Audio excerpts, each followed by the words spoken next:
ভাই। হ্যাঁ দিদি। হ্যাঁ দিদি।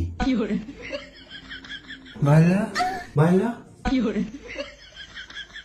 তুই এখানে বস। এটা তোর কে হয়? দাদা। দাদা। জামাই বাবু বলে ডাকবি। কি বলে ডাকবি? জামাইবাবু। চুষবা। তোমার কি ছোটবেলায় সুপুরি উপরে উঠে গেছিল? শোনা, ওসব বাদ দাও। এ ভাই, আগের দিন রাতে তুই কার সাথে কথা বলছিস? ও মনে হয় প্রেম প্রেম করে। তোকে ফোন করে কি বলেছিল মেয়েটা সর্বপ্রথম? হ্যালো। আর তুই কি বলেছিলি? বলো।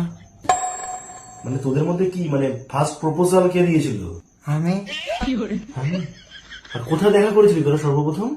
হাতে। তা প্রথম দেখায় তোর গার্লফ্রেন্ডকে কিছু দিসনি? হ্যাঁ। কি দিয়েছিলি? গোলাপ। গোলাপ? তো তোদের মধ্যে কি করে হলো আলাপ? ফোনে। তোমার ভাইগুলোর কি কেস? তা কথা বললে তুমি কিছু খেয়েছো দুপুরে আজকে? হ্যাঁ। কি খেয়েছো? ভাত। কি দিয়ে ভাত খেয়েছিস ভাই? বেগুন। কি আছে তোর বাড়িতে?